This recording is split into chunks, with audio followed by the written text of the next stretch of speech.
আল্লাহু আল্লাহু তুমি জানলে জালালুহু, শেষ করা তো যাই না গে তোমার গুণগান। আসসালামু আলাইকুম ওয়া রাহমাতুল্লাহি তাআলা ওয়া বারাকাতুহু।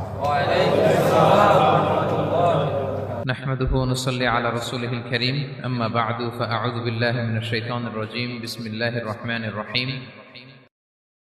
أم حسبت أن أصحاب الكهف والرقيم كانوا من آياتنا عجبا صدق الله العظيم رب اشرح لي صدري ويسر لي أمري واحلل عقدة من لساني يفقه قولي আল্লাহ রাব্বুল ইজ্জা ওয়াল জালালের দরবারে শুকরিয়া জ্ঞাপন করছি যে আল্লাহ তাআলা আমাদেরকে কোম্পানিগঞ্জ নোয়াখালী অ্যাসোসিয়েশনের উদ্যোগে বরকতের মাস রমাদানুল মুবারাকে ইফতারির পূর্ব মুহূর্তে কিছু দিনী কথা শুনবার জন্য